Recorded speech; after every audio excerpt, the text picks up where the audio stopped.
Page number 320 पे आए, page number 321।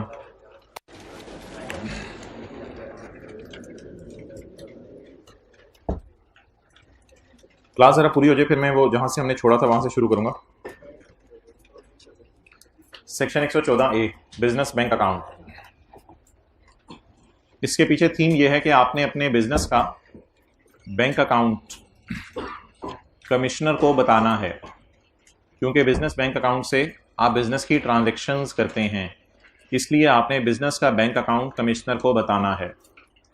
जब आप अपने आप को इनकम टैक्स में पहली दफ़ा रजिस्टर करवाने जाएं तो ओरिजिनल रजिस्ट्रेशन फॉर्म पर अपना बता दें बैंक अकाउंट किस बैंक में है। लेकिन अगर बाद में आपने अपना बैंक अकाउंट चेंज करवा लिया तो ऐसी सूरत में आप रिवाइज्ड फॉर्म जमा करवाएं और रिवाइज्ड या मॉडिफाइड रजिस्ट्रेशन फॉर्म में उसे बता दें कि मेरा बैंक अकाउंट चेंज हो गया है। तो अगर आप पहली दफ़ा अपने आप को रजिस्टर करवाने जा रहे हैं तो ओरिजिनल फॉर्म के ज़रिए बता दें, और अगर आप पहले अपने आप को रजिस्टर करवा चुके हैं और दोबारा करवाने जा रहे हैं तो फिर आप रिवाइज्ड फॉर्म के ज़रिए बता दें कि मेरी रजिस्ट्रेशन बदल गई है। रिवाइज्ड की जगह मॉडिफाइड का लफ्ज़ लिख के आएंगे। हर टैक्स पेयर को ये चाहिए कि वो बताए कमिश्नर को कि मेरा कौन सा बैंक अकाउंट इस्तेमाल हो रहा है मेरे बिजनेस की ट्रांजैक्शंस के लिए। हर टैक्स पेयर को ये चाहिए कि कमिश्नर को बताए कि मेरा कौन सा बैंक अकाउंट इस्तेमाल हो रहा है बिजनेस की ट्रांजैक्शंस के लिए। बिजनेस बैंक अकाउंट आप बताएंगे ओरिजिनल फॉर्म के जरिए, और अगर बाद में आपको चेंज करवाना पड़ा तो फिर आप मॉडिफाइड फॉर्म के जरिए बताएंगे कि मैंने अपना बैंक अकाउंट चेंज करवा लिया है। Business bank account shall be declared through original form या थ्रू मॉडिफाइड फॉर्म, या आप ओरिजिनल फॉर्म के जरिए बता दें या मॉडिफाइड फॉर्म के जरिए बता दें। बिजनेस बैंक अकाउंट की डेफिनेशन। बिजनेस बैंक अकाउंट एक ऐसा बैंक अकाउंट है जो टैक्स पेयर इस्तेमाल करता है फॉर बिजनेस ट्रांजैक्शन, बिजनेस की सेल परचेज के लिए, और यह बता दिया जाता है कमिश्नर को थ्रू ओरिजिनल फॉर्म, वही बात दोबारा, और थ्रू मॉडिफाइड फॉर्म। नेक्स्ट, ये रूल सिर्फ बिजनेसेस के लिए है, ये प्रॉपर्टी कैपिटल गेन कमाने वालों के लिए नहीं है। ओनली बिजनेसेस, डेट इज अकेला जो कारोबार कर रहे हैं या पार्टनरशिप फर्म जो है या जो कंपनीज हैं, only businesses are required to declare. सिर्फ बिजनेसमैन ने बताना है, और बताना भी इलेक्ट्रॉनिक जरिए से है, फिजिकली जाके नहीं बताना, बताना भी इलेक्ट्रॉनिक जरिए से है। इलेक्ट्रॉनिक पोर्टल के जरिए आप बताएंगे कि मेरा फलां बैंक अकाउंट है। ये रूल लॉ में पहले नहीं था, ये 114A वाला सेक्शन बाद में आया, तो इसलिए ये आपने बता देना है कमिश्नर को 30 सितंबर से पहले पहले। और अब ये डेट गुजर चुकी है, तो इस तारीख से पहले पहले सारे लोग बता चुके हैं एफबीआर को कि हमारा कहां पे बैंक अकाउंट है। लीगल इंप्लीकेशन यानी सजा। सजा आपको क्या मिलेगी अगर आप अपना बैंक अकाउंट नहीं बताते? तो आप बैंक अकाउंट से खर्चे कर रहे होंगे, लेकिन वो खर्चे आपको माइनस करने की इजाजत नहीं होगी। आप मुलाजमीन को तनख्वाह दे रहे होंगे बैंक से, लेकिन माइनस करने की इजाजत नहीं होगी। आप उस बैंक से बिजली के बिल पे कर रहे होंगे, लेकिन माइनस करने की इजाजत नहीं होगी। An expense incurred for business purpose shall be inadmissible. Inadmissible का मतलब क्या बताया हुआ है? Not allowed. अगर आपने खर्चा किया वो माइनस करने की इजाजत नहीं होगी while computing income from business. Section 21 में ये बात पढ़ेंगे हम। तो सेक्शन 21 में खर्चों की लिस्ट दी हुई है जो नॉट अलाउड है, तो ये खर्चा भी माइनस करने की इजाजत लेट आने वाले भाई खुदा का खौफ करो नहीं मिलेगी। तो ये थी जब भाईजान डिस्कशन बिजनेस बैंक अकाउंट की। अब आप हजरात आ जाएं, जो कल वाला हमारा रहता था, पेज 319 पे आ जाएं। पेज 319,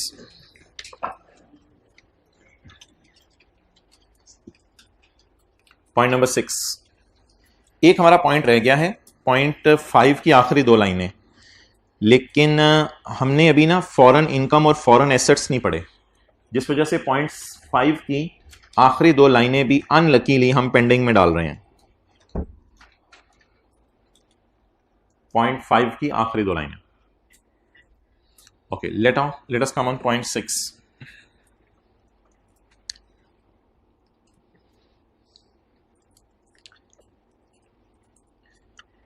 एक साहब ने रिटर्न जमा करवाई जिसमें उन्होंने बताया कि मेरी इनकम इतनी है, बाद में उन साहब को ख्याल आया कि मैं ये रिटर्न रिवाइज करके दोबारा जमा करवा दूं, मैं ये रिटर्न रिवाइज करके दोबारा जमा करवा दूं।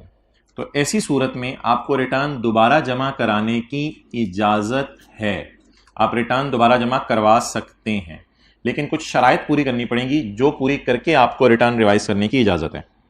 If a person discovers any omission, अगर आपने ओरिजिनल रिटर्न जमा कराई और उसमें कोई चीज़ आप भूल गए थे, और रॉन्ग डिक्लेरेशन या रॉन्ग स्टेटमेंट, या उसमें आपने कोई चीज़ गलत लिख दी थी इन रिटर्न जो आपने रिटर्न जमा कराई थी, he may revise it, Bablu आके रिवाइज कर दें आप रिटर्न, कोई मसला नहीं, he may revise it by fulfilling the following conditions.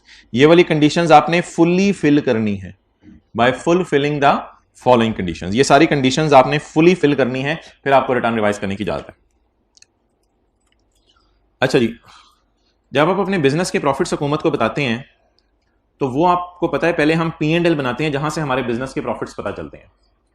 तो अगर आपने बिजनेस इनकम कैलकुलेट करते हुए P&L बनाया था और उस P&L की बुनियाद पर 100 मिलियन का प्रॉफिट आया और आपने इनकम फ्रॉम बिजनेस भी 100 मिलियन बता के रिटर्न जमा करा दी, बाद में आपको पता चला कि मैंने P&L ही गलत बनाया था, तो P&L में मेरा प्रॉफिट आ रहा था 105। अब आप क्या करें, अब आप P&L भी रिवाइज करेंगे अपना और साथ आप रिवाइज करेंगे अपनी रिटर्न। तो रिटर्न रिवाइज करने के लिए वली भाई आपको अपना प्रॉफिट एंड लॉस दोबारा जमा कराना पड़ेगा। It is accompanied by revise P&L, revise profit and loss आपको जमा कराना पड़ेगा। अच्छा, कुछ लोग ऐसे होते हैं जो हजरात लेट आए हैं, हम सिर्फ एक सिंपल सी बात करें, हम रिटर्न रिवाइज करने की बात करें, रिटर्न जमा करा दिया दोबारा रिवाइज करनी है, तो मैंने क्या, अगर रिटर्न आपने रिवाइज करनी है तो आपने इसके लिए रिवाइज P&L जमा करवाना है। कुछ लोग ऐसे होते हैं जिन्होंने अकाउंट्स का ऑडिट नहीं करवाना होता, जैसे इंडिविजुअल्स वगैरह, और कुछ लोग ऐसे होते हैं जैसे कंपनीज वगैरह, इन्होंने अपने अकाउंट्स का ऑडिट करवाना होता है। तो जिन लोगों ने अकाउंट्स का ऑडिट पाकिस्तान में करवाना जरूरी नहीं है, इंडिविजुअल्स वगैरह, तो वो लोग तो अगर अकाउंट्स को रिवाइज करके जमा करा देंगे तो ये काफी होगा। सेटिंग ही चलती रहती है उस कमरे में भाई, ये कल से 9:15 बजे फिर दरवाजा बंद कर दो, यही हो सकता है।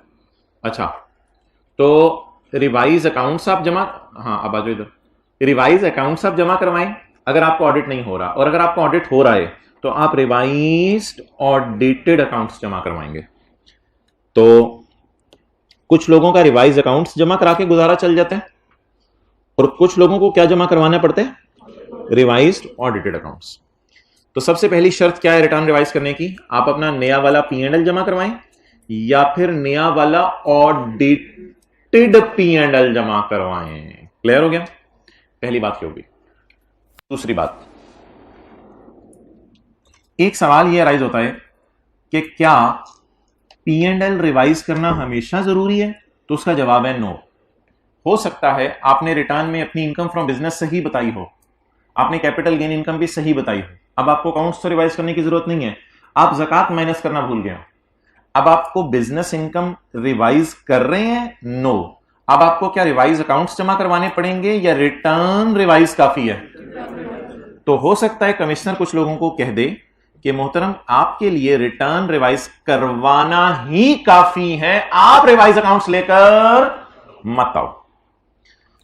However commissioner may waive this condition, कौन सी कंडीशन, रिवाइज अकाउंट्स जमा कराने की। However, commissioner may waive this condition if he is mutmain that filing of these accounts is not, अगर कमिश्नर को यह महसूस हो कि रिवाइज रिटर्न अकाउंट्स जमा करवाना आपके लिए जरूरी, तो फिर रिवाइज अकाउंट जमा ना करवाएं, कोई मसला नहीं है। ओके, अच्छा, रीजंस क्या हो सकती हैं रिवीजन की, there can be 1000 reasons. Capital gain पे 75% लगाना भूल गए थे, सैलरी गलत कैलकुलेट कर ली थी, सैलरी में ओवर टाइम डालना भूल गए थे, income from other source record करना भूल गए थे, ज़कात माइनस करना भूल गए थे, टैक्स रेट माइनस करना भूल गए थे, देयर कैन बी 1000 रीजंस। तो tax payer files the reason for revision, आपने बतानी है क्या वजह बनी है रिटर्न रिवाइज करने की, कि मिसाल के तौर पे मैं टैक्स रेट माइनस करना भूल गया था इन राइटिंग, और साइन भी आपने करनी है कि ये वजह बनी है जिसकी वजह से मैं रिटर्न क्या करने लगा हूं, रिवाइज करने लगा। ओके, आई होप आप हजरात सारे तशरीफ ले आए हैं। तो जो आज की मेन बात थी अब वो मैं शुरू करने लगा हूं। आज हम इंशाल्लाह 20 से 25 मिनट में BA कर लेंगे। लोगों को साल डेढ़ लग जाता है 2 BA करने में, हम इंशाल्लाह जल्दी BA कर लेंगे।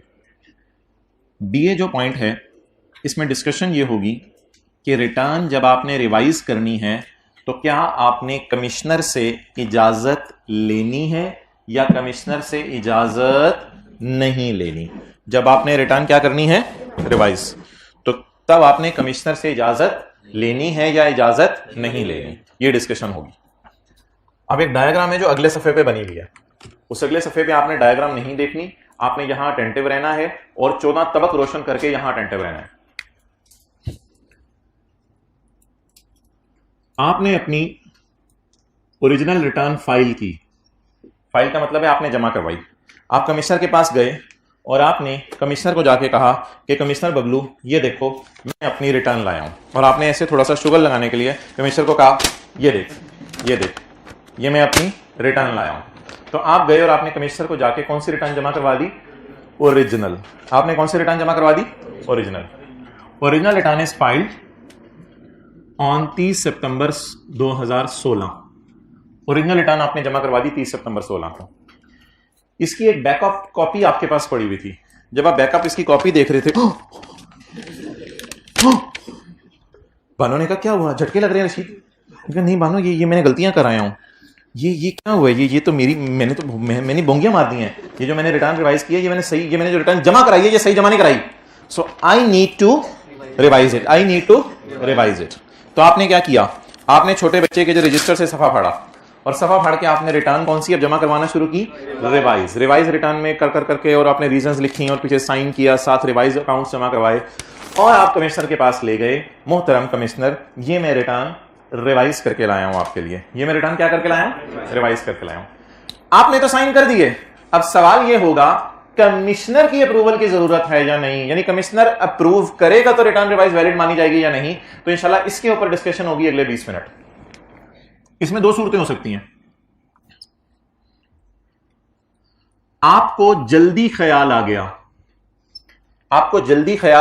रिटर्न रिवाइज करने का, 15 अक्टूबर कर लेते हैं, 15 अक्टूबर 16, 15 दिन के अंदर अंदर ख्याल आ गया आपको, 15 दिन के अंदर अंदर ख्याल आ गया कि मैं रिटर्न क्या कर दूं, रिवाइज कर दूं, तो आपको किसी अप्रूवल की जरूरत नहीं है, नो अप्रूवल रिक्वायर्ड फ्रॉम कॉमी, वो जो हमारा कमिश्नर, तो आपको कमिश्नर से कोई अप्रूवल की जरूरत नहीं है। असल में ये 15 दिन तो मैंने आपके समझने के लिए लिखे, लॉ का रूल है 60 दिन। अगर आप ओरिजिनल रिटर्न जमा कराने के बाद 60 दिन में रिवाइज रिटर्न जमा कराने चले जाएं, ये 60 दिन के अंदर अंदर मैं चला गया हूं ना, मैं तो 15वें दिन ही चला गया हूं, तो मैं 60 दिन के अंदर अंदर जा सकता था।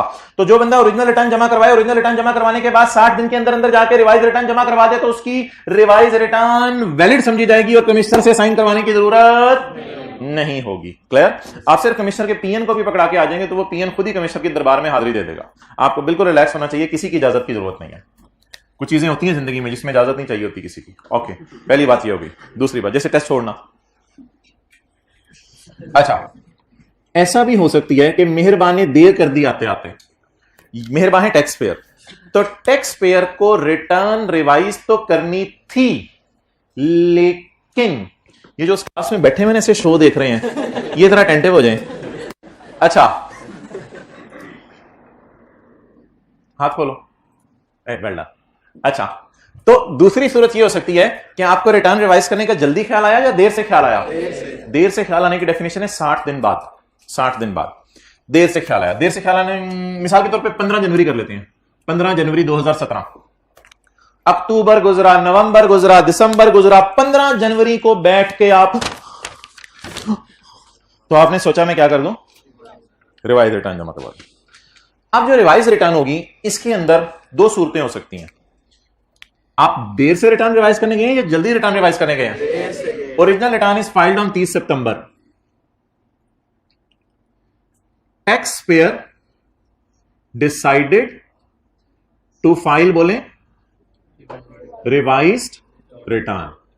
Tax payer decided to file revise return by 15 October 16, यानी जल्दी आ गया रिवाइज रिटर्न करने। या tax payer decided to file the revise return on 15 January 17। तो ऐसी सूरत में टैक्स पेयर लेट आया रिटर्न रिवाइज करने या जल्दी आया। अब लेट आने वाले को सजा दी जाती है, जल्दी आने वाले को सजा नहीं दी जाती। मिसाल के तौर पर आप दुकान पे चले जाएं और दुकानदार को कहें मोहतरम मैं 15 रुपए ज्यादा दे गया हूं, 2 मिनट बाद चले जाएं, फिर शायद दुकानदार को याद हो, अगर 2 साल बाद जा रहे हो कि मैं 15 रुपए ज्यादा दे गया तो 15 चपेड़ी पड़ेंगी आपको।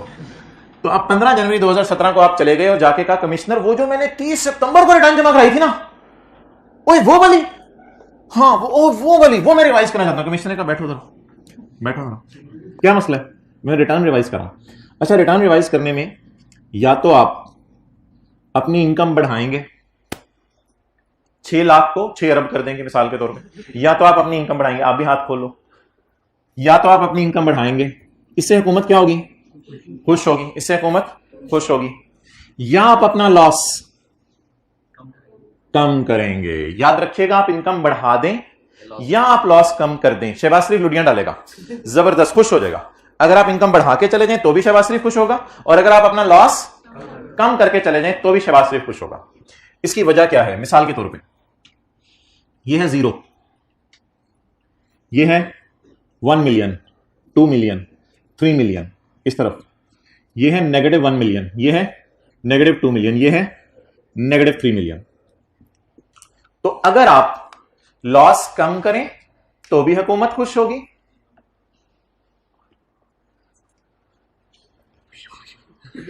अस्सलाम वालेकुम।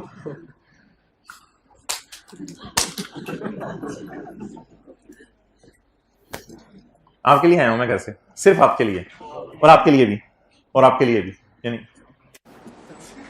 सब कुछ छोड़ छाड़ के। अच्छा जी,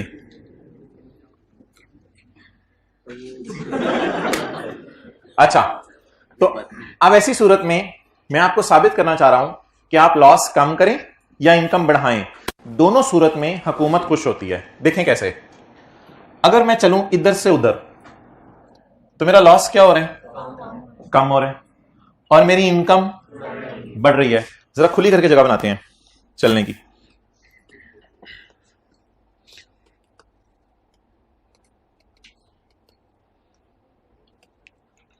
आप थोड़ा सा इधर आ जाएं।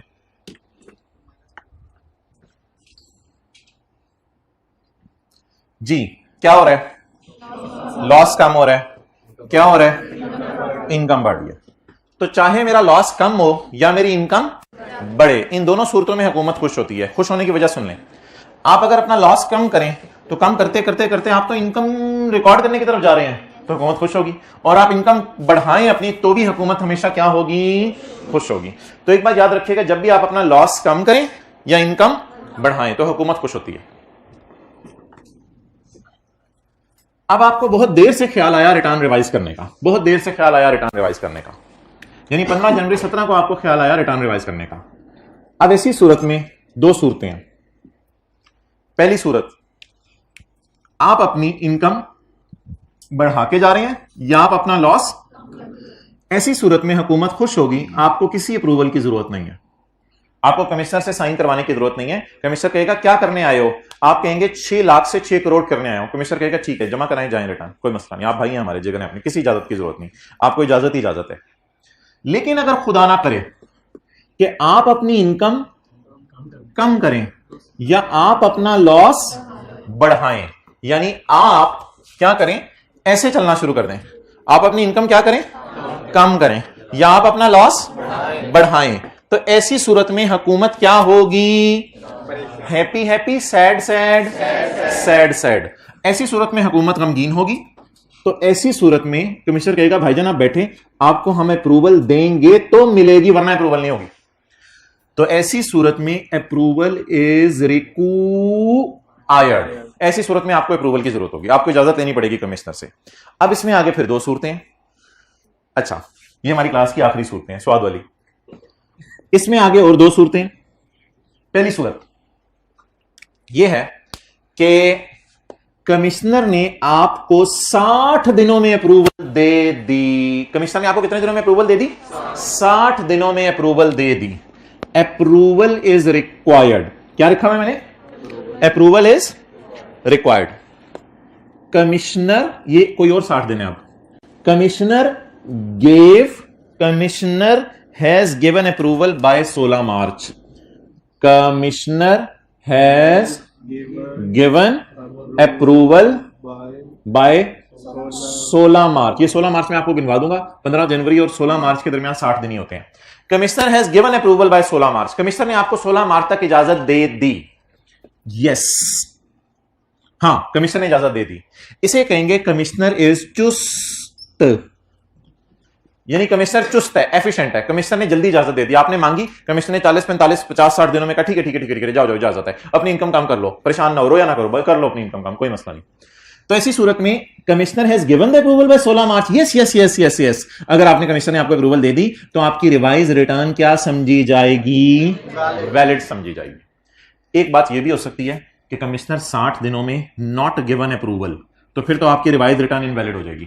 लेकिन वो सिनेरियो लॉ मेकर ने डिस्कस नहीं किया, वो ऑब्वियस सी बात है कि इजाजत नहीं दी तो फिर अप्रूवल नहीं मिली ना, वो इसलिए मैं भी इधर डिस्कस नहीं कर रहा।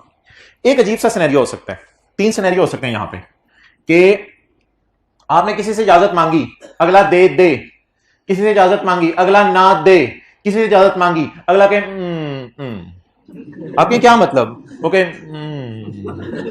Okay what does it mean, तो अगला खामोशी इख्तियार कर ले, क्या कर ले? अब नो द खामोशी इज नॉट नीम रजामंदी हियर, नो खामोशी इज नॉट नीम रजामंदी, but law maker is saying yes yes yes it is नीम रजामंदी। अब अगर कमिश्नर हो जाए खामोश और commissioner has given the approval by 16 March, no no no no no no no no no, because commissioner is सुस्त। कमिश्नर क्या है? उसने 60 दिनों में इजाजत नहीं दी, यानी क्या इख्तियार कर ली? अपने होंठ सी लिए, उसने अपने होंठ सी लिए और खामोश हो गया, मैं इजाजत दूं ना दूं मुझे खुद पता नहीं चल रहा, तो कमिश्नर चुप हो गया। अब लॉ मेकर ने कहा भाईजान कमिश्नर साहब हम आपको सजा देंगे, 60 दिनों में आपको फैसला कर देना चाहिए था कौन जीता कौन हारा, लेकिन आपने फैसला नहीं किया, तो कमिश्नर आपको सजा मिलेगी। अज्यूम किया जाएगा, it will be assume that approval is given by commissioner to tax payer, ये अज्यूम किया जाएगा कमिश्नर ने किसको इजाजत दे दी है? टैक्स पेयर को इजाजत दे दी। ओके, ये मैंने आपको बताया था 2 आखिरी सूरतें हैं। अच्छा, अब let's revise from the start.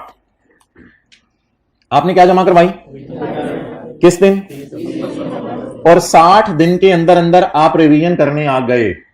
अब 60 दिन के अंदर अंदर से मिला दे 15वें दिन आ गए तो 60 दिन के अंदर ही आ गए ना, तो 60 दिन के अंदर अंदर आप आ गए रिटर्न रिवाइज करने, तो आपको किसी अप्रूवल की जरूरत नहीं है, चाहे आप हुकूमत को फायदा दे रहे हो चाहे नुकसान दे रहे हो, इधर ऐसे कोई सिनेरियो नहीं है, आप बस रिटर्न रिवाइज करें और जाएं। लेकिन आपको 60 दिन के बाद ख्याल आया रिटर्न रिवाइज करने का, अब टैक्स पेयर ने बहुत सुस्ती की है, टैक्स पेयर से पूछा जाएगा क्या लेके आए हो, क्या लेके आए हो, आप हमारे लिए रसगुल्ले लेके आए हो, आप हमारे गुलाब जामुन लेके आए हो, आप हमारे लिए खुबानी लेके आए हो, वो कहेगा हाँ, किसी इजाजत की जरूरत नहीं, टोकरी इधर रखें और जाएं।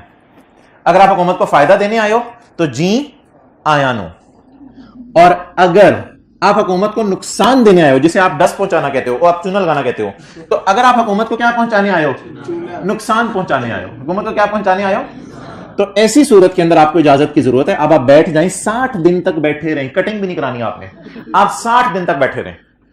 अगर 60 दिन में आपको इजाजत मिल गई तो आप सिकंदर, और अगर 60 दिन तक कमिश्नर ने चुप रहा तो भी आप सिकंदर। आप बंदर तब बनेंगे जिस वक्त कमिश्नर 60 दिन के अंदर अंदर कह दे कि मैं आपको इजाजत नहीं देता। अब आप अगले सफे के ऊपर ये डायग्राम जो है वो देख लें या अपने रजिस्टर पे बना लें, क्या पसंद करेंगे? देखना, माशाअल्लाह, सुभान अल्लाह, इन्ना लिल्लाह। चलिए फिर अगर देखना है तो साथ वाले को समझा दें, ऐसे कर लें।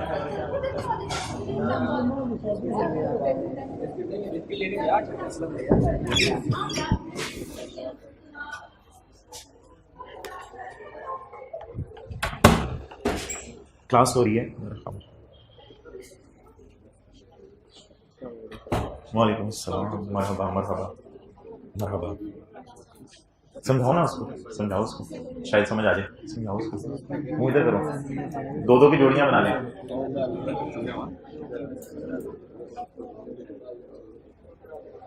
समझाओ इसको, चलो जाओ, आप इसको समझाओ।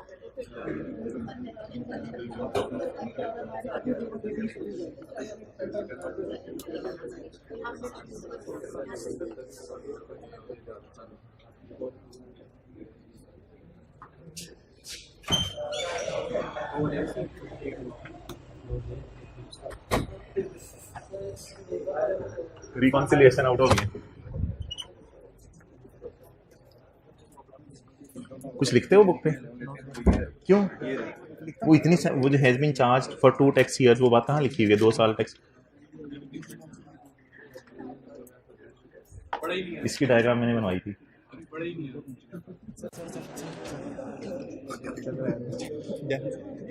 बताओ। सर वो पिछले चैप्टर्स का सवाल है मुझसे। आ जाना क्लास के बाद आ जाना।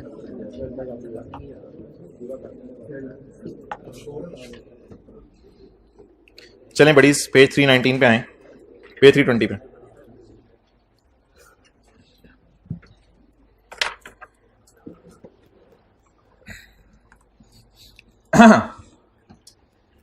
करें फिर आगे चलते हैं। ओरिजिनल रिटर्न आपने कब जमा करवाई? 30 सितंबर 16 को।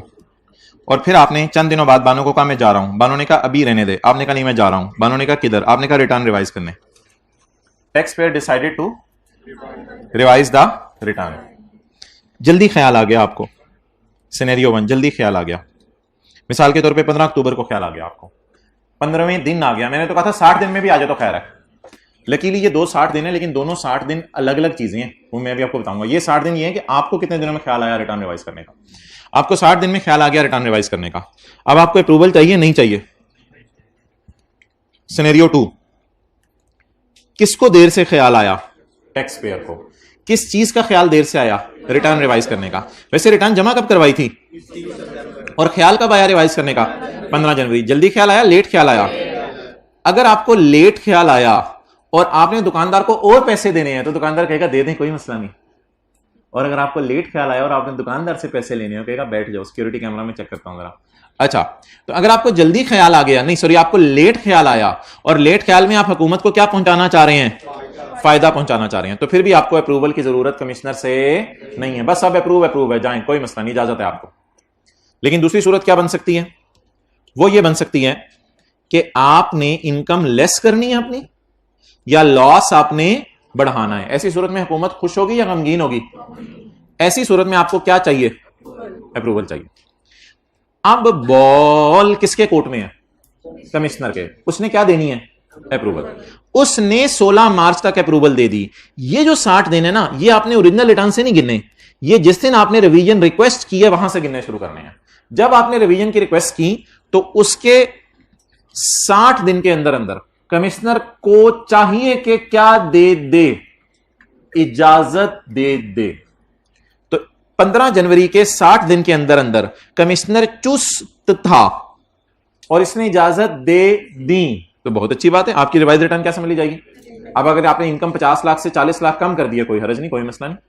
लेकिन अगर कमिश्नर सुस्त था तो कमिश्नर ने भूल गया इजाजत देना। Commissioner has given the approval. No no no no no no no no no, commie forgot. Commissioner भूल गया इजाजत देना, कमिश्नर भूल गया इजाजत देना। इट विल बी अज्यूम्ड, ये अज्यूम किया जाएगा that revise return is approve. ये अज्यूम कर लिया जाएगा आपकी रिवाइज रिटर्न क्या कर देगी है। और एक ऑप्शन ये हो सकती है कि 60 दिनों में उसने रिजेक्ट कर दिया, वो मैंने आपको क्या, मैंने यहां नहीं लिखा, तो फिर ऑब्वियसली आपकी रिटर्न रिवाइज नहीं होगी। डन।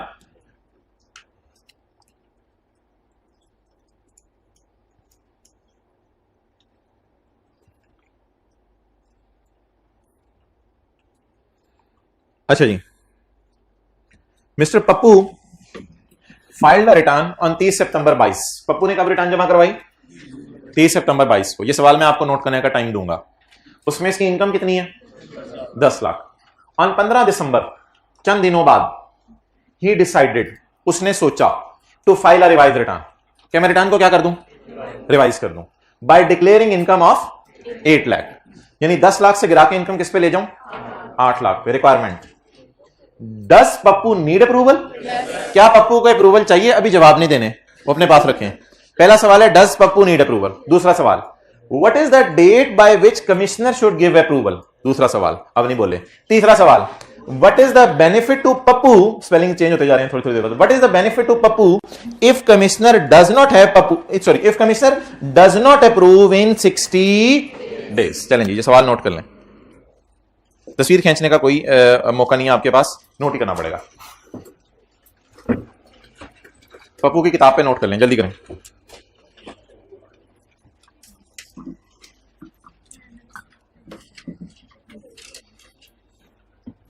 किताब पे ना आगे पीछे दाएं बाएं बहुत सफे खाली छोड़े हुए हैं, वो इसीलिए छोड़े हुए हैं, साथ साथ ही किताब पे आप चीजें नोट करते रह करें।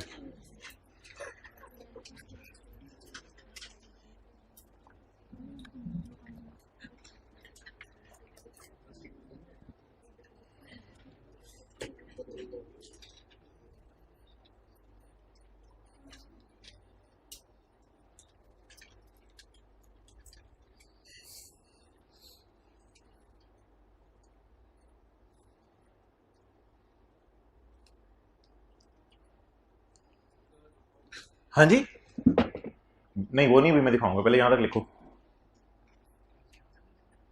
हाँ, आंसर के लिए इंशाल्लाह अलग टाइम दिया जाएगा, वो संडे को बुलाऊंगा आपको। संडे,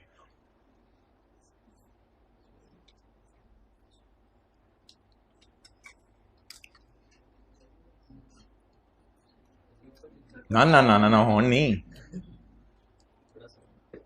यार, तो दूसरी लाइन मैंने लिखी थी तूने अभी तक, हद हो गई, हद हो गई।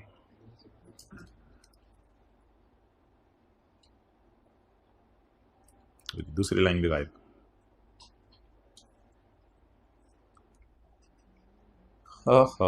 तीसरी लाइन भी गायब।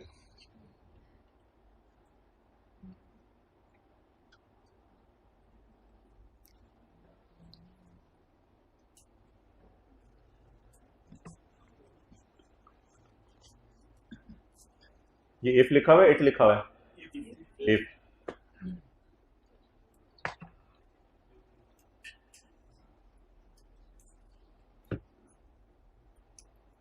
चलें जी, सॉल्व करें। पप्पू की जगह कुछ और लिख लेना था, ऐसे ही घर में कोई किताब किताब आपकी देख ले तो फिर बुरा लगेगा।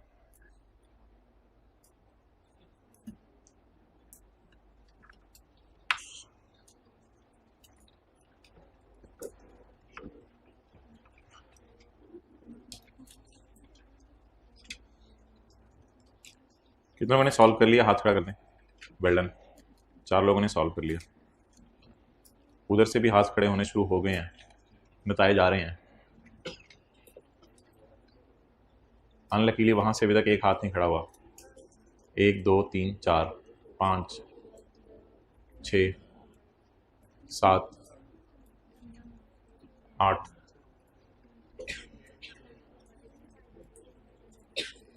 भाई 60 दिन उंगलियों में गिनने पड़ेंगे आपको।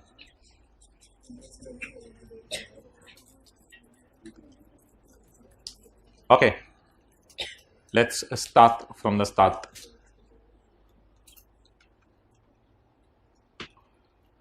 पप्पू ने 30 सितंबर 22 को रिटर्न जमा करवाई है, जिसमें उसने बताया मेरी इनकम कितनी है, 10 लाख।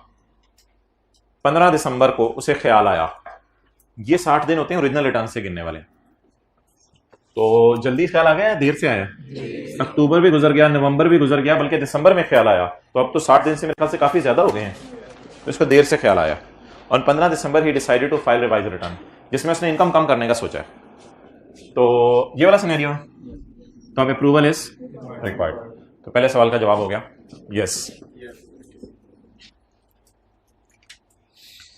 पेपर में अगर ये सवाल आया तो यस लिख के आएंगे या ये लिख के आएंगे yes the approval is required because the return is revised after 60 days of filing the original return. दूसरी वाली बात लिख के आएंगे, बस इस तरह कह दिया करेंगे, काफी हो जाती है, तसल्ली हो जाती है मुझे। आगे, वट, मत्थे पे भी वट होता है कुछ के। What is the date by which, बातें कर ली, चलिए यहां पे देख। वट इज द डेट, वो क्या तारीख है जब तक कमिश्नर को अप्रूवल दे देनी चाहिए, क्योंकि अप्रूवल वाला सिनेरियो तो बन रहा है। अब ना 15 दिसंबर से आप दिन गिनना शुरू करें 60, लेकिन 15 को नहीं गिना करना बीच में, 15 को नहीं गिनना, 16 से गिनना शुरू करना है, ये रूल होता है। 16 से गिनना शुरू करना है, 15 को बीच में नहीं गिनना। तो 15 को तो आपने जाके कहा है ना, तो 16 से आगे 60 दिन गिने जाएंगे। तो इसमें मेरा मशवरा ये है कि पहले महीना कैलकुलेटर पे गिना करेंगे, सॉरी पहला महीना उंगलियों पे और आखिरी कैलकुलेटर पे। ये जो मैंने बात की है इसको मैं आपको समझाता हूं। पहला महीना उंगलियों पे गिने, 16 17 18 19 20 21 22 23 24 25 26 27 28 29 30 31। कितने दिन हो गए? 16। लेकिन कुछ ऐसे भी शहजादियां जो उंगलियों की पोरों पे गिनने के बाद पोरें गिनने लग जाते हैं कि ये कितनी हुई हैं, तो दे मे रेस्ट इन पीस। ओके, तो 16 दिन किसके हो गए? दिसंबर के। अगर मैं जनवरी के 31 भी डाल दूं तो 60 पूरे हो जाएंगे। तो फिर जनवरी के 31 ब्लाइंडली डाल दें, उंगलियों पे गिने बगैर जनवरी के 31 ब्लाइंडली डाल दें। अब अगर मैं फरवरी के सारे दिन डाल दूं तो 60 से आगे निकल जाएंगे।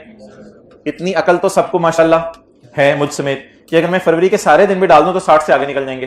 तो मेरा यह मशवरा है कि फिर आप फरवरी यहां 60 लिख के अगर आप कैलकुलेटर यूज कर लें तो बड़ी आसानी हो जाएगी। 60 दिनों तक मैंने पहुंचना है, उसके लिए -16 -31। तो मैंने आपको हिंट ये दिया है कि इस तरह की कैलकुलेशंस आने वाले दिनों में आप बार बार आया करेंगी। तो पहला महीना हम उंगलियों पे गिना करेंगे और आखिरी महीना कैलकुलेटर पे गिना करेंगे। तो 60 दिन पूरे कराने के लिए फरवरी में कितने दिन में बैलेंसिंग डालूं? तो 13 फरवरी वो तारीख है जिसमें 60वां दिन मुकम्मल हो जाएगा। तो कमिश्नर कब तक आपको इजाजत दे 13 फरवरी की शाम 5 बजे तक कमिश्नर को चाहिए आपको इजाजत दे। इलेक्ट्रॉनिक जमाने अब तो रात 11 बजे तक भी ईमेल कर दे तो चलेगा। अच्छा जी, तो 13 फरवरी दूसरे सवाल का जवाब हो गया। तीसरा सवाल, पप्पू को क्या बेनिफिट मिले अगर कमिश्नर 13 फरवरी तक इजाजत देना भूल जाए? बोले बोले बोले, होंठ लाएं, क्या बेनिफिट मिलेगा उसको? ये वाला सिनेरियो बनेगा, एज्यूम किया जाएगा उसको इजाजत मिल गई है, एज्यूम किया जाएगा ही has got the permission. What is the benefit to Pappu अगर कमिश्नर इजाजत देना भूल जाए? It will be assume that permission is given, ठीक है वो भी सही है, that revise return is valid. It will be assume that revise return is valid, assume किया जाएगा रिवाइज रिटर्न वैलिड होगी। डन। अच्छा, एक चौथा सवाल है वो मैं लिख नहीं रहा, वो आपने मुझे जबानी बता देना। What would be your answer?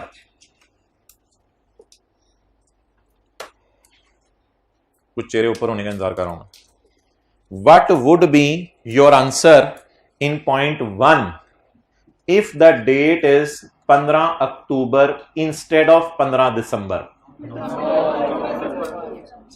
आपके पॉइंट 1 का क्या जवाब होता अगर वो 15 दिसंबर की बजाय 15 अक्टूबर को ही रिटर्न रिवाइज कर देता? तब उसको अप्रूवल की जरूरत नहीं थी। क्यों नहीं अप्रूवल की जरूरत? क्योंकि 60 डेज के अंदर अंदर आ गया, तो फिर no approval is required because he has furnished the return within 60 days. चलें जी, अब आज याद करने वाली तो वही फिर 5-6 लाइनें बची आपके लिए। हाथ दोगी यार, कोई याद करने वाला लेके जाया करें। चैप्टर 3 फिर याद करेंगे, डिविडेंड की डेफिनेशन रिवाइज करेंगे। टेस्ट में मैंने आपको बता दिया था कि डिविडेंड की डेफिनेशन में से आने, और टेस्ट बन चुका है, क्वेश्चन 2 में से कुछ डिविडेंड की डेफिनेशन में से आया हुआ है। और अगला सेक्शन 114 और 115 ये दो हैं, और तीसरा जिसने टेस्ट देना ही नहीं वो ऊपर ही नहीं देख रहा, और दूसरा सैलरी का न्यूमेरिकल आएगा। ठीक है जी। अब ये ना कहिएगा बीच में टैक्स क्रेडिट डाल दिए थे, चैरिटी का टैक्स क्रेडिट तो मुझे भूल गया, मैं चपेट मारे बंदा अगर भूल गया जा फिर। ओके, अब भाईजान अगर आप लॉ को देखें ना, लॉ को, तो लॉ में आपको 4 बातें लिखी हुई मिलेंगी। अलिफ बे पे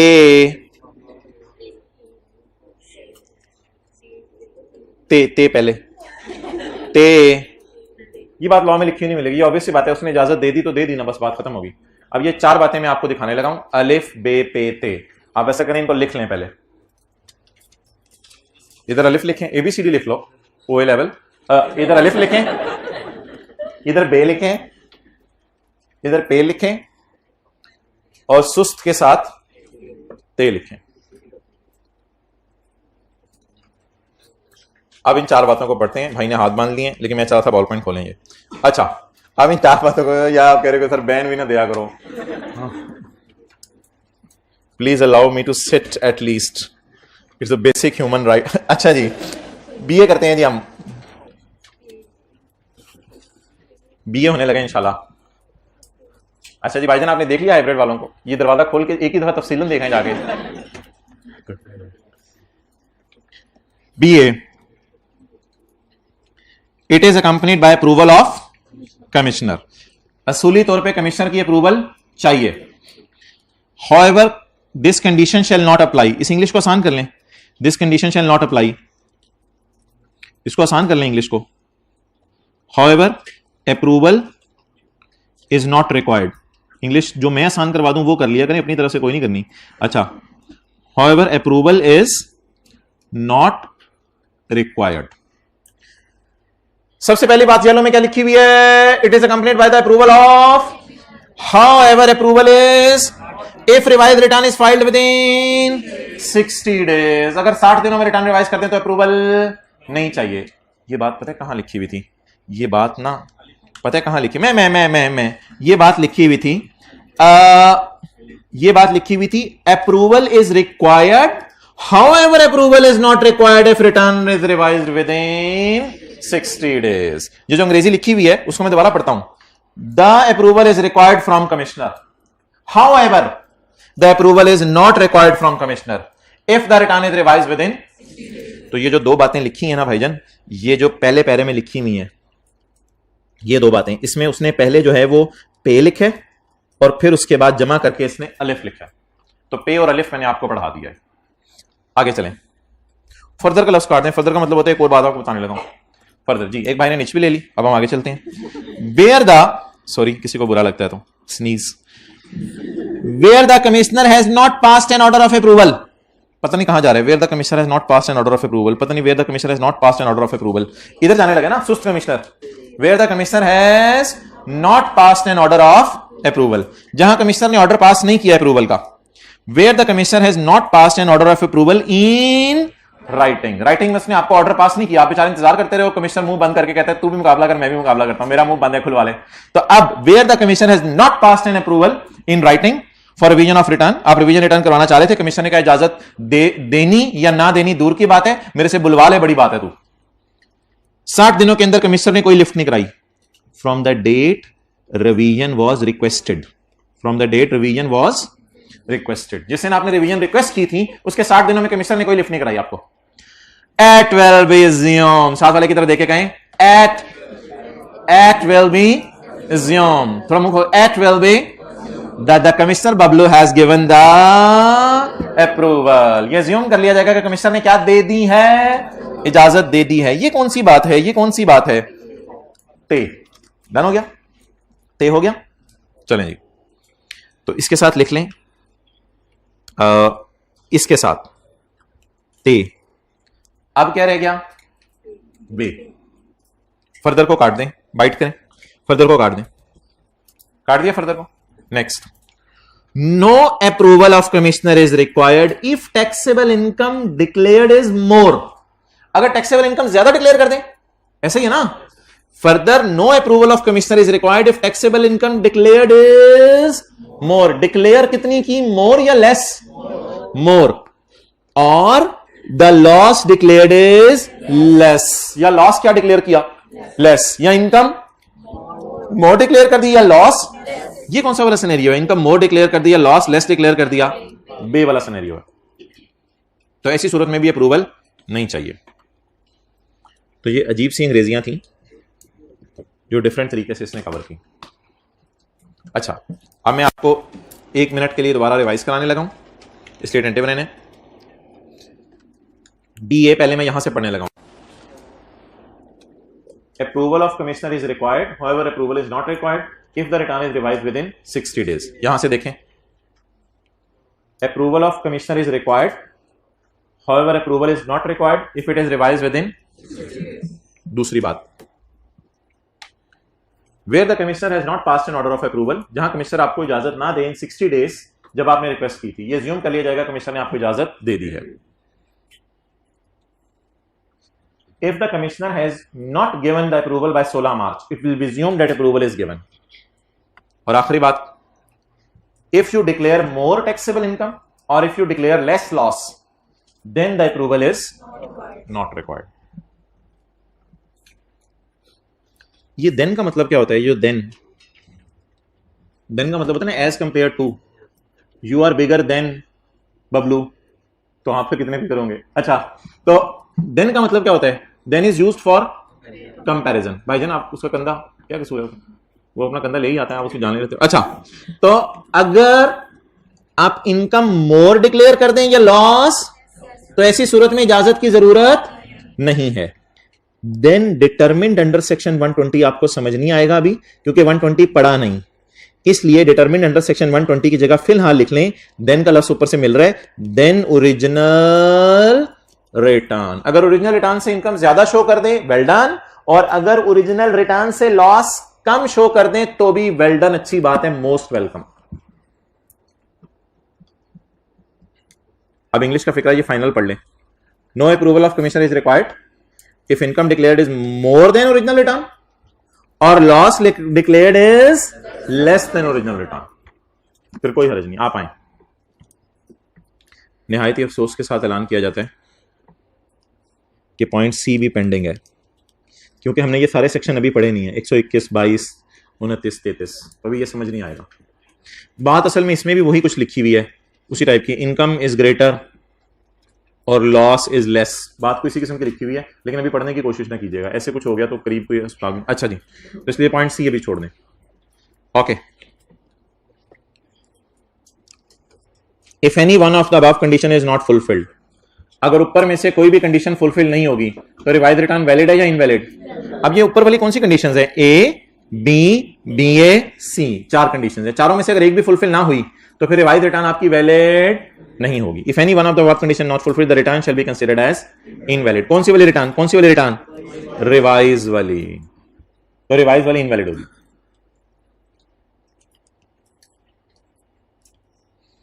अगली इंग्लिश आसान कर लें, the manner for revising return, the manner for revising return shall B prescribed by board. Manner तो बल्कि ऊपर बता ही दिया, सारा मैनर ही चल रहा था, और क्या है, बाकी मैनर्स हम लोगों में हैं, अल्लाह का शुक्र है।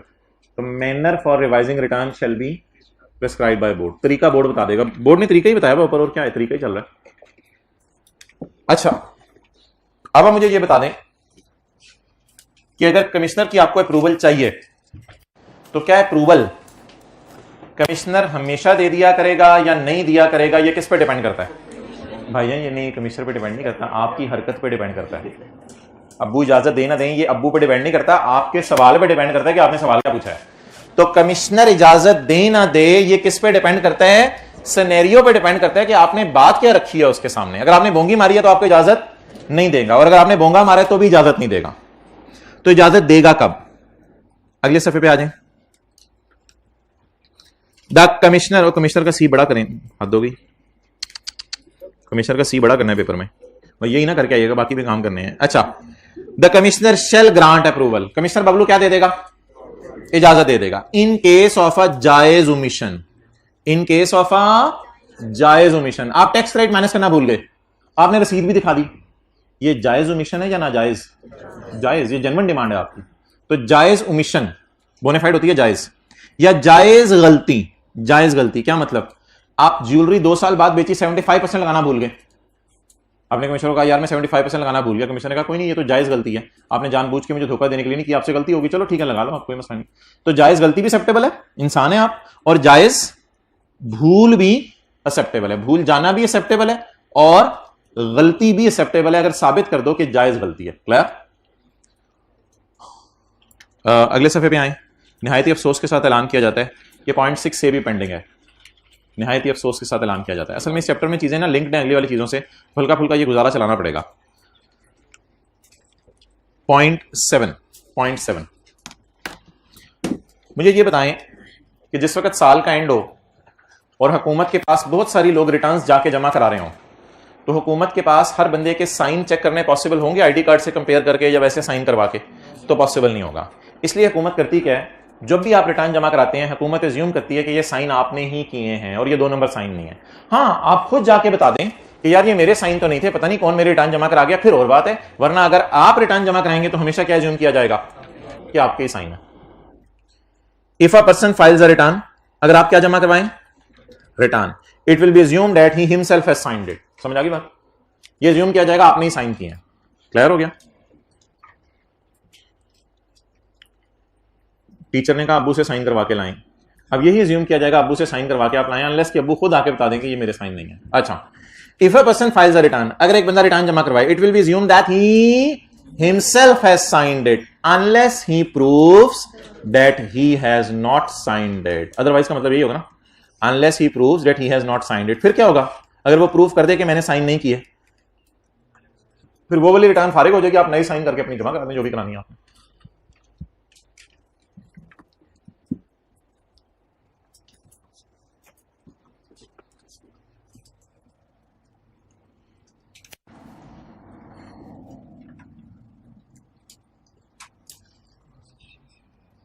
नवाज शरीफ,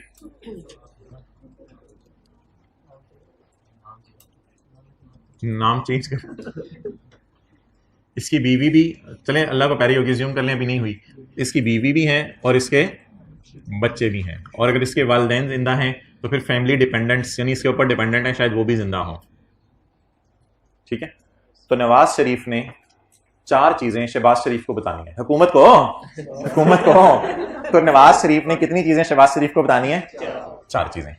नंबर 1, नवाज शरीफ के एसेट्स कितने हैं और नवाज शरीफ की लाइबिलिटीज कितनी है। नवाज शरीफ के एसेट्स कितने हैं और नवाज शरीफ की, और नवाज शरीफ के बच्चों के कितने एसेट्स हैं, नवाज शरीफ के बच्चों की कितनी लाइबिलिटी, और नवाज शरीफ की बीवी के कितने एसेट्स हैं, नवाज शरीफ की बीवी की कितनी लाइबिलिटी, और नवाज शरीफ के डिपेंडेंट्स के कितने एसेट्स हैं, नवाज शरीफ की डिपेंडेंट्स की कितनी लाइबिलिटीज है। ये 4 चीजें, ये 3, ये अपने बारे में और अपने बीवी बच्चों और बड़ों के बारे में, ये इंफॉर्मेशन नवाज शरीफ ने हुकूमत पाकिस्तान को देनी है। डन। दूसरी चीज, एसेट्स ट्रांसफर्ड। एसेट्स ट्रांसफर्ड, अच्छा जी आपको पता है एसेट्स लाइबिलिटीज एज ऑन होती हैं। Yes sir. और जो एसेट्स ट्रांसफर होते रहते हैं वो एज ऑन नहीं होते, वो फॉर द ईयर होते हैं, क्योंकि साल में बार-बार एसेट्स ट्रांसफर होते हैं। तो क्या ऐसा हो सकता है कि नवाज शरीफ कभी कोई एसेट इसको ट्रांसफर कर रहा हो या कोई एसेट किसी बाहर के बंदे को ट्रांसफर कर रहा हो? Is it possible? तो एसेट्स ट्रांसफर करना और कितने में बेचा, ये भी आपने हुकूमत को बताना है। नंबर 3,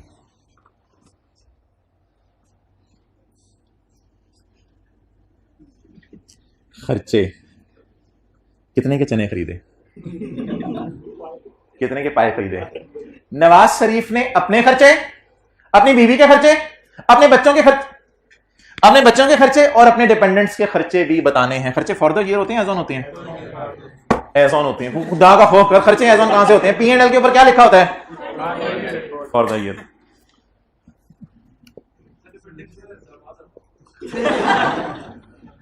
और आप फौज की तरफ जा रहे हो इसलिए मैं जवाब नहीं दूंगा। अच्छा, और जिसको समझ नहीं उसे समझाया ना करें तो समझाने बैठ जाते हैं, फायदे में नहीं समझा के लतीफा क्या फायदा। और चौथी चीज, वेल्थ रिकॉन्सिलिएशन स्टेटमेंट। आपने कभी रिकॉन्सिलिएशन बनाई जिंदगी में कि सुबह आपके जेब में 100 रुपए हैं तो रात को 20 क्यों रह गए? ये रिकॉन्सिलिएशन होती है, ये रिकॉन्सिलिएशन होती है। 80 रुपए कहां गए? शामी बर्गर, ठीक है, और सुबह खाया तो सुबह बर्गर। तो ये रिकॉन्सिलिएशन होती है कि सुबह मेरे पास क्या था, शाम को मेरे पास क्या है, इट इज रिकॉन्सिलिएशन। या साल के शुरू में क्या था मेरे पास और साल के एंड में क्या है। कल अगर आप तैयार होके आते हैं तो फिर हम वेल्थ स्टेटमेंट और वेल्थ रिकॉन्सिलिएशन स्टेटमेंट का न्यूमेरिकल करेंगे। डन हो गया? तैयार होके ना आए तो फिर भी करा दूंगा मैं। तो कल इंशाल्लाह वेल्थ स्टेटमेंट और वेल्थ रिकॉन्सिलिएशन स्टेटमेंट का क्या करेंगे? न्यूमेरिकल करेंगे। चलें जी, पास्ट पेपर्स करने से पहले सेक्शन 116 का पॉइंट 1 मैंने आपको पढ़ाया है आसान सा, तो इसको पढ़ लें। सेक्शन 116 का पॉइंट 1 क्या हेडिंग लिखी हुई है? Wealth statement. वेल्थ स्टेटमेंट 25 सफ़े आगे नहीं जाना, थोड़ा सा आगे करें, आपकी किताब में भी आ जाएगा, जल्दी करें। वेल्थ स्टेटमेंट सेक्शन कौन सा? 116। क्या क्या बताने? एसेट्स और क्या बताने? Asset transfer. और क्या बताने? किसके? अपने वी के और मुन्नों के, माइनर चाइल्ड के, और अगर माँ बाप आपके पास रह रहे हैं डिपेंडेंट्स के। कमिश्नर मे बाय नोटिस, कमिश्नर अगर चाहे तो नोटिस भेज दे किसके नाम? किसी इंडिविजुअल के नाम, कि वो फाइल क्या करे? Wealth statement. ये वेल्थ स्टेटमेंट होती है, वो फाइल क्या करे? Wealth statement. इसमें सैलरी, बिजनेस, कैपिटल गेन्स नहीं आ रही होती, इसमें वेल्थ की डिटेल आ रही होती है, वो कल देखेंगे। It will contain the following particulars, इसमें फॉलोइंग पर्टिकुलर्स आएंगे, नोट करने की जरूरत नहीं, बस लिखा मैं। It will contain the following particulars, क्या क्या? Total assets and total liabilities of the Nawaz Sharif, his बीवी, हिज बच्चे and other dependents on the date specified in the notice. On या for the year? On the date specified in the notice, जो notice में बताई गई है date. Assets transferred by Nawaz Sharif to any other person including Trump during the period. During the period, transferred के साथ उसने क्या लिखा है? During the period. Assets transfer के साथ ड्यूरिंग लिखा है और एसेट्स और लायबिलिटी के साथ एज ऑन लिखा है। स्पेसिफाइड इन द नोटिस, जितने अरसे के आपको नोटिस में कहेंगे। And the consideration for transfer, क्या मतलब? कितने के बेचे? And the consideration for transfer. The details of खर्चे इनकर्ड बाय नवाज भाई, हिज बीवी बाजी, छोटे छोटे बच्चे और इसके वालिदैन during the period specified in the notice. And in the end wealth reconciliation statement.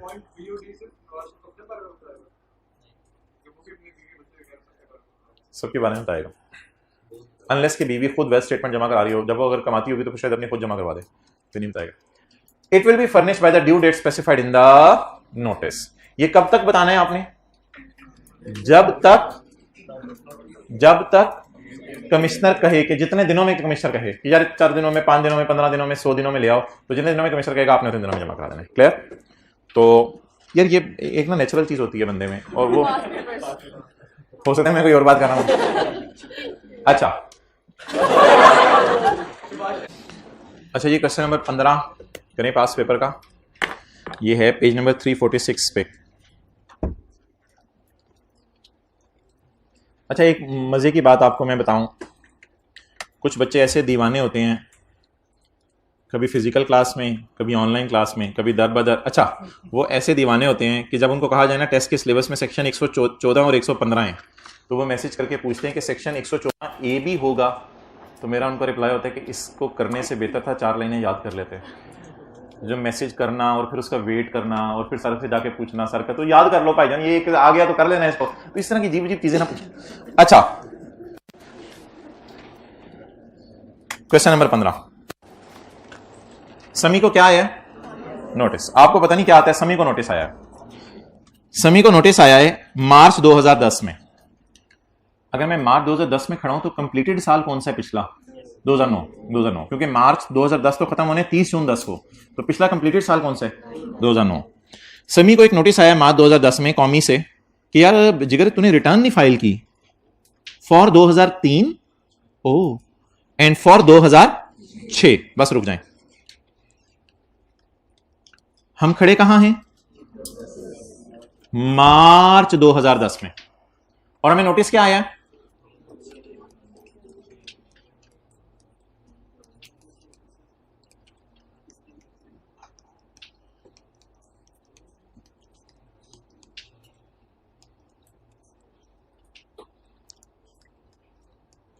ऐसे 2002 मैंने समझने के लिए बना दिया कि भाईजान आप जरा 2003 की रिटर्न लेके जल्दी से मेरी दरबार में पहुंचे 20 दिनों में, और साथ ना 2006 की रिटर्न भी ले आइएगा। अब आप मुझे ये बताएं, आगे सवाल में कुछ नहीं लिखा हुआ, इस बंदे को मैं क्या एज्यूम करूं? बुरा बंदा, यानी इसने मुसलसल 5 साल से जमा नहीं कराई, सॉरी 5 साल में कभी जमा कराई है, कभी जमा नहीं कराई, इसको मैं बुरा बंदा समझूं? या इसको मैं निहायत बुरा बंदा समझूं कि मुसलसल 5 साल से नहीं आ रहा? कितने लोग कह रहे हैं हमें पढ़ के सवाल ये लग रहा है कि ये 5 साल में कभी आता है कभी नहीं आता? वो लोग हाथ खड़ा कर दें। 5 साल में कभी आता है कभी नहीं आता। Well done. इसकी 2 वजूहात हैं जिसकी वजह से मुझे भी लग रहा है 5 साल में कभी आता है कभी नहीं आता। रीजन इज कि कमिश्नर ने 2009 की रिटर्न क्यों नहीं मांगी, 8 की क्यों नहीं मांगी, 7 की क्यों नहीं मांगी? शायद ये जमा कराई होगी इसने। एक तो यहां से लग रहा है कि ये कभी कभी आता है, और दूसरा एक और बात मैं आपको बता दूं, अगर सवाल खामोश हुआ करेगा ना तो आपने बंदे को कभी भी बहुत बुरा एज्यूम नहीं करना, उसको सिर्फ आप बुरा एज्यूम करें कि शायद आ जाता हो शायद ना आता हो। तो ये 2 बुनियादों की बेस में मैं सवाल पढ़ के इसी नतीजे पे पहुंचा हूं कि ये बंदा कभी आता है कभी नहीं आता। सवाल बड़ा क्लियरली बता रहे कि 6 की लाओ, तो शायद 7, 8, 9 की ले आया था इसीलिए नहीं मांगी। तो मुझे यही लग रहा है कि कभी आता है कभी नहीं आता। इस बुनियाद पे इसको रेड मार्कर से मैंने सजा देनी है, छोटी वाली या बड़ी वाली? छोटी सजा क्या होती है कि आप इससे सिर्फ कितने सालों की रिटर्न मांग सकते हैं, उसमें से 6 की मांगना बनता है, और 3 की कमिश्नर को नहीं मांगनी चाहिए थी। 3 की कमिश्नर को। लेकिन अगर सवाल में एक वाज़ेह लाइन लिखी होती कि he has not furnish return of 9, 8, 7, 6, 5, अगर वाज़ेह ये लाइन लिखी होती तो फिर तो आप 6 की मांगे, 3 की मांगे, फिर तो बाकी सालों की भी बल्कि मांगे, तो फिर तो 10 सालों तक आप जा सकते हैं। लेकिन सवाल में ऐसी कोई लाइन नहीं लिखी हुई, तो ऐसे बेचारे समी को रगड़ने की जरूरत नहीं है। समी को बेचारे को रिलैक्स करें, हो सकता है कभी कभी आता हो। और वैसे सवाल में वैसे लग भी रहा है थोड़ा सा कि जब उसने 6 की मांगी है और बाकियों की नहीं मांगी तो शायद वो जमा करा दी होगी उसने।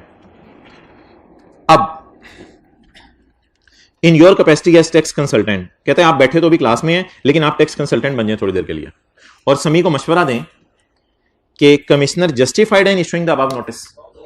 अब आप कह के आएंगे as far as the commissioner has demanded return of 2006, so he can demand the return of last 5 completed tax year, so he is justified in issuing the notice regarding 2006. However, अब ये जो सवाल की अंग्रेजी विषय उठा लें, however commissioner is not justified in issuing the above notice as far as the tax year 2003 is concerned. He is not justified in issuing the notice. अगली बात क्या है, 20 दिन में वो मांग सकता है या नहीं? उसमें आप ये लिख के आ सकते हैं, as a general rule Commissioner should have allowed at least 30 days to file the return. However, he may allow a longer or give a shorter period. Therefore, he can demand the return in 20 days. Even का लफ्ज़ आगे लगा दें बड़ा जबरदस्त हो जाएगा, यानी इस हद तक भी जा सकते हैं कि 20 दिन में भी वो क्या मांग ले, he can even demand return in 20 days. तो ये था. इसके बाद जो पॉइंट 2 है वो आपने नहीं पढ़ना क्योंकि वो भी आपको समझ नहीं आएगा. ठीक है, अस्सलाम वालेकुम.